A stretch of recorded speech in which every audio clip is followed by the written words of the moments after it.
Hello guys, मेरा नाम है विवेक पांडे। स्वागत है इंडिया के finest education channel grow up पे। बहुत बहुत स्वागत है दोस्तों।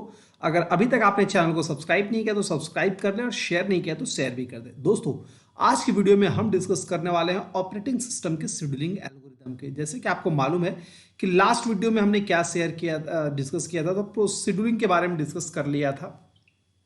आज हम डिस्कस करने वाले हैं शेड्यूलिंग क्राइटेरियाज के बारे में। ठीक है, शेड्यूलिंग कितने टाइप के होते हैं ये ऑलरेडी डिस्कस है प्रीवियस वीडियो में। तो आज के वीडियो में हम डिस्कस करेंगे शेड्यूलिंग क्राइटेरिया के बारे में। ठीक है, क्या है क्राइटेरिया, ये सब सारी चीजें हैं जो आज की वीडियो में डिस्कस करेंगे। ठीक है, चलिए स्टार्ट करते हैं।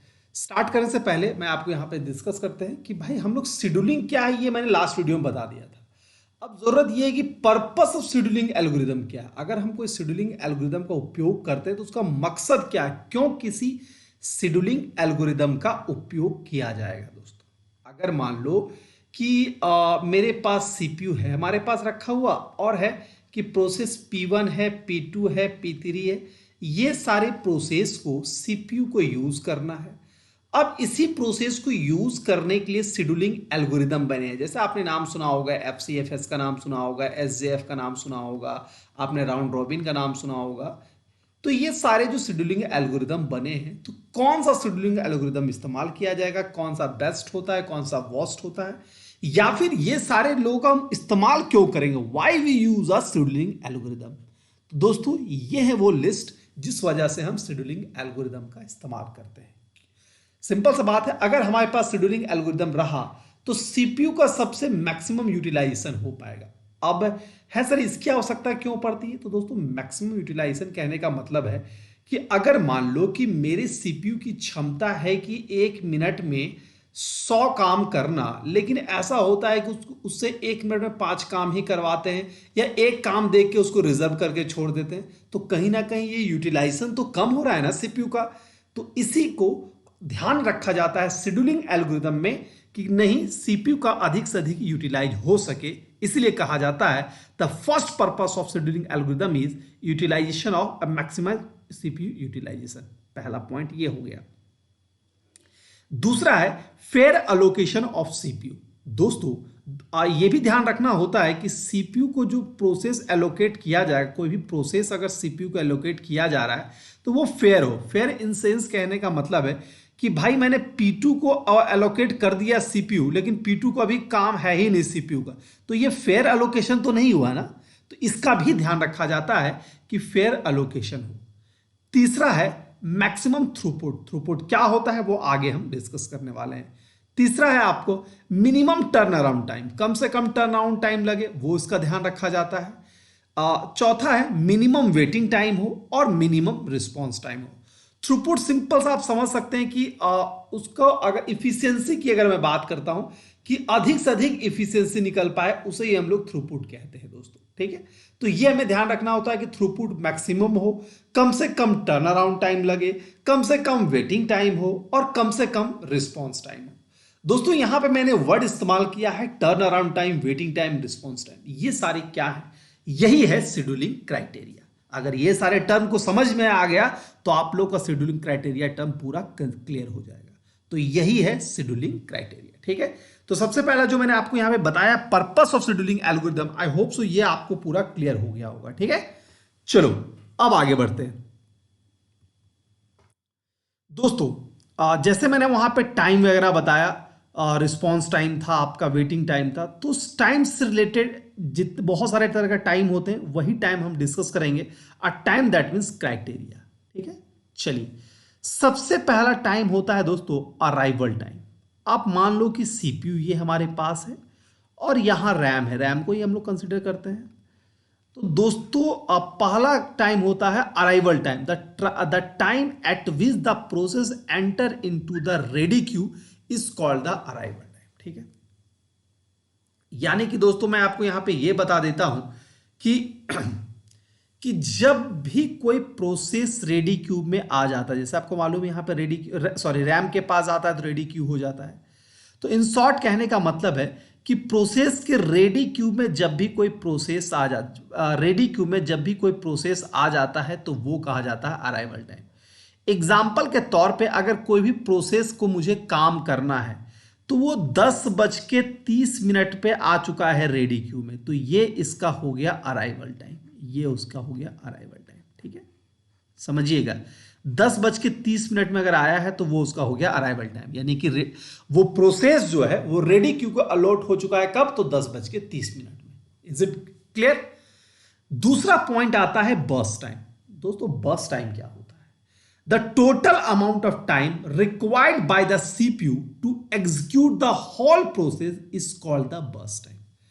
दोस्तों 10:30 में तो वो तो आ गया था, लेकिन उसको काम करने में मान लो कि 30 मिनट का समय लग गया, कि भाई उस प्रोसेस को सॉल्व करने में 30 मिनट का समय लग गया। तो ये 30 मिनट का जो समय है वही उसका कहा जाएगा बर्स्ट टाइम। इसे हम लोग बर्स्ट टाइम भी कहते हैं, इसे हम लोग एग्जीक्यूशन टाइम भी कहते हैं। ठीक है, इसे हम लोग एग्जीक्यूशन टाइम भी कहा जाता है। तो amount of time required by the CPU to execute the whole process is called the burst time. ये भी क्लियर है? No problem at all. तीसरा पॉइंट आता है आपका completion time. The completion time क्या हो गया दोस्तों? The time at which the process enter into the completion state और the time at which the process completes its execution. दोस्तों 10:30 में प्रोसेस आ चुका था, 30 मिनट का इसने काम किया और मान लो कि 11 बजे ये यहां से निकलना, 11 बजे ये काम खत्म कर दिया, तो 11 PM जो है वो उसका हो गया कंप्लीशन टाइम। सिंपल सा लॉजिक है। आया था प्रोसेस 10:30 में, वो उसका अराइवल टाइम हो गया। 30 मिनट का काम किया, वो उसका एग्जीक्यूशन टाइम या बर्स्ट टाइम हो गया, और 11 बजे वो काम कंप्लीट कर लिया। लो भाई डन, डन वाला मैसेज जो है वो 11 बजे दे दिया। दैट मीन्स ये इसका हो गया कंप्लीशन टाइम। ठीक है, चलो अब आते हैं अगले पॉइंट पे। दोस्तों अब अगला टाइम आता है, अगला है the turn around time. Turn around time क्या होता है? The total amount of time spend by the process from its arrival to its completion is called the turn around time. ठीक है, यानी 10:30 से लेकर 11 बजे तक का टाइम, ये यहां से यहां जब मेरे घर में वो आ चुका था और जब तक वो कंप्लीट किया अपना काम, तो यहां से यहां तक का जो समय है वो आपका कहा जाएगा क्या? वो आपका कहा जाएगा टर्न अराउंड टाइम। ठीक है, एकदम समझिएगा। जैसे ऐसा भी हो सकता है ना कि 10:30 में आया और वो 10:31 में वो काम स्टार्ट किया होगा, एग्जीक्यूशन 10:31 में, 30 मिनट लगा होगा, जितना जो भी लगा होगा, और उसके बाद वो 11 बजे कंप्लीट किया होगा। तो यहां से यहां तक का पूरा टाइम जो है ना, ये आपका टर्न ऑन टाइम हो जाएगा। अराइवल टाइम 10:30 ही है, थोड़ा देर मान लो कि रुक गया होगा, कुछ भी किया होगा, 30 मिनट वो काम किया, मान एग्जीक्यूशन का काम किया, ये इसका बस टाइम हो गया। तो टोटल फर्स्ट से लेकर एंड तक का जो काम टाइम है वो उसका टर्न अराउंड टाइम होगा। कंफ्यूज मत होइएगा, बहुत रियल कॉन्सेप्ट दे रहा हूं यहां पे दोस्तों। अराइवल टाइम 10:30 में, काम करने में समय लगा 30 मिनट का, एग्जीक्यूट हो गया 11 बजे, तो यहां से यहां तक का टाइम हो गया turn around time. Turn around time. ठीक है, चलिए अब आते हैं वेटिंग टाइम पे। दोस्तों वेटिंग टाइम क्या होता है? The total amount of time for which the process waits for the CPU to be assign is called the waiting time. देखो दोस्तों, हो सकता है कि रेडी क्यू में आने के बाद नहीं होता है कि भाई प्रोसेस P1 काम कर रहा है तो P2 को वेट करना पड़ गया। तो वेटिंग क्यू में जितना देर तक सीपीयू रहता है, वो आप जितना देर तक प्रोसेस रहता है, जितने देर तक, वो आपका वेटिंग टाइम कहा जाता है। The total amount of time which the process waits for the CPU to be assign is called the waiting time.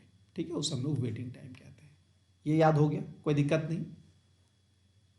चलिए अब अगला पॉइंट आता है, अगला पॉइंट आता है रिस्पॉन्स टाइम। रिस्पॉन्स टाइम क्या होता है दोस्तों? तो रिस्पॉन्स टाइम के बारे में कहा जाता है the difference between the arrival time and the time at which the process first get the CPU is called the response time. यानी मान लो कि 10:30 में आ चुका था मेरे पास, और रिस्पॉन्स उसको मिला है 10:35 में कि भाई यहां से वो काम करना स्टार्ट किया, इसके बाद 30 मिनट का काम किया, तो ये तो 30 मिनट इसका बस टाइम था। लेकिन रिस्पॉन्स टाइम कितने बजे मिला है इसको? 10:35। ये इसका रिस्पॉन्स टाइम हो गया। ठीक है, ये इसका रिस्पॉन्स टाइम, ये इसका अराइवल टाइम, ये इसका एग्जीक्यूशन टाइम। ठीक है, कंप्लीट करके निकला था 11 बजे मान लो, तो ये इसका था आपका कंप्लीशन टाइम। ये याद रखिएगा। मान लो कि 1 मिनट का कहीं वेट कर लिया होगा, तो ये इसका हो गया होगा वेटिंग टाइम। ठीक है, तो एक छोटा सा समरी के रूप में मैंने आपको यहाँ पे सारी चीजें समझा दी। तो दोस्तों ये आपका कहा जाता है कि the difference between the arrival time and the arrival time and the time at which the process first get the CPU is called the response time. ठीक है, ये याद रहेगा।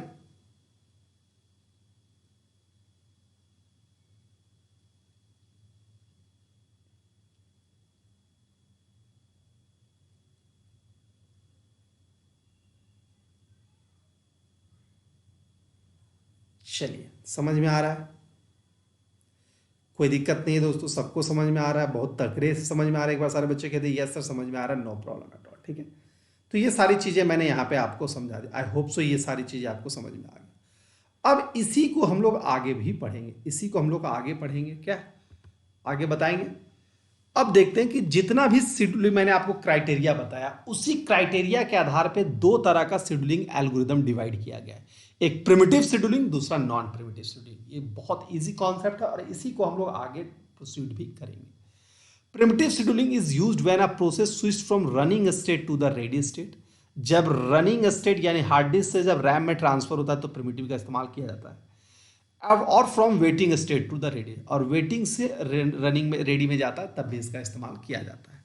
The resource are allocated to the process for the limited amount of time, यही इसका की factor है। The resource कहने का मतलब हो गया CPU, are allocated to the process for the limited amount of time, बस यही लाइन इंपॉर्टेंट है। And then is taken away, उसके बाद ये अपना ले लेता है। And the process is again black place back in ready queue if the process still has CPU burst time remaining। ठीक है, the process stay in ready queue till it gets next chance to execute। Example, round robin, sorted remaining time first, और priority scheduling of primitive version।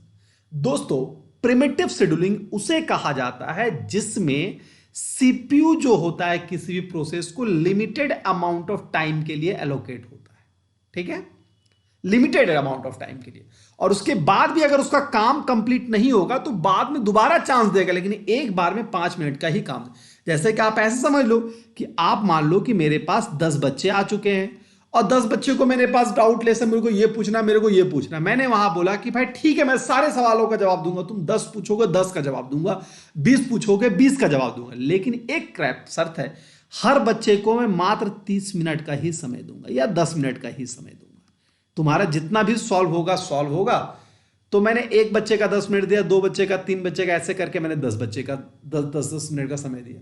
फिर मैं एक के पास आऊंगा, फिर मैं दो के पास आऊंगा। जब तक आपका प्रॉब्लम सॉल्व नहीं होगा मैं यहां से यहां तक घूमता रहूंगा, लेकिन क्या कंडीशन है, एक टाइम में आपको 10 मिनट का ही समय दूंगा। तो यही तो कहता है प्रिमिटिव शेड्यूलिंग।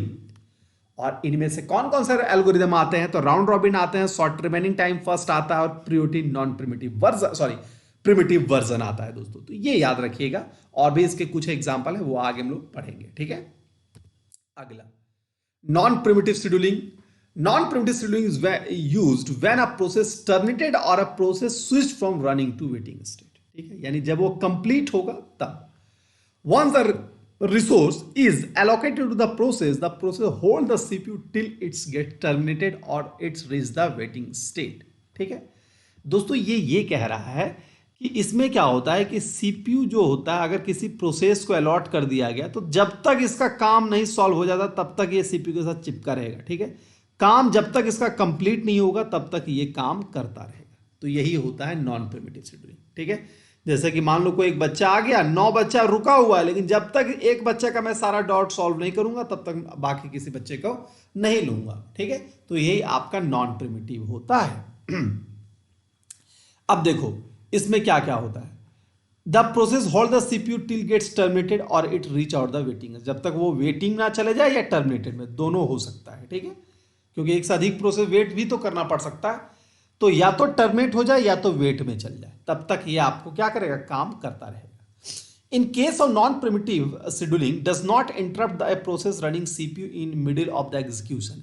उसमें क्या होता है, इसमें कोई भी प्रोसेस को बीच में चलते चलते रोका नहीं जाता है, यानी इंटरप्शन इसमें नहीं होता। ये भी एक क्वेश्चन बनता है। ठीक है, आपसे पूछा जाएगा कौन सा शेड्यूलिंग एल्गोरिथम में इंटरप्शन होता है या नहीं, तो जितने भी नॉन प्रिमिटिव वाले हैं इसमें इंटरप्शन नहीं होगा। ठीक है, It waits till the process completed its CPU burst time and then it can allocate the CPU to another process. Simple सा लॉजिक है. एल्गोरिदम कौन कौन सा हो गया? तो SJF हो गया, प्रायोरिटी हो गया, ठीक है. तो ये हो गया, ये सब इस कैटेगरी में आपका आ जाता है. तो दोस्तों ये था आपका प्रिमिटिव और नॉन प्रिमिटिव. अब वन बाय वन सारे शेड्यूलिंग एल्गोरिदम को हर दिन मैं वीडियो बना के दूंगा. आप रोजाना रात 10 PM पे आप मेरे साथ जुड़ते रहिएगा. कंप्यूटर साइंस की वीडियो आपको यहाँ पे मिलती रहेगी, ठीक है. चलिए, कैसा लगा वीडियो ये मुझे जरूर बताइएगा दोस्तों. और अगर किसी तरह के क्वेरीज होगा तो कमेंट बॉक्स में शेयर कीजिएगा. और मैं जल्दी लाइव लाने की प्रयास कर रहा हूँ क्लास. मैं ट्राई कर रहा हूँ कि लाइव जल्दी से हो जाए ताकि 10 बजे क्लास लाइव ले पाऊँ, ठीक है. तब तक आप ऐसे प्रीमियर मोड पे वीडियो देख सकते हैं. अब अगर क्लास का जो डिटेल है आपको फेसबुक पेज पे मिल जाएगा, आपको नोटिफिकेशन मिल जाएगा. अगर चैनल सब्सक्राइब नहीं किया तो सब्सक्राइब कर लीजिए. और आपको क्लास और PDF वगैरह के लिए टेलीग्राम पे किसी तरह क्वेरीज है तो मुझे व्हाट्सअप कर सकते हैं, ठीक है. चलिए, तो आज के लिए इतना ही रखते हैं, फिर मिलता है अगले वीडियो में. और यार सब्सक्राइब और शेयर नहीं किया तो जरूर इसे कर दीजिएगा, ओके. फिर मिलते हैं नेक्स्ट वीडियो में. तब तक के लिए good luck, goodbye and take care.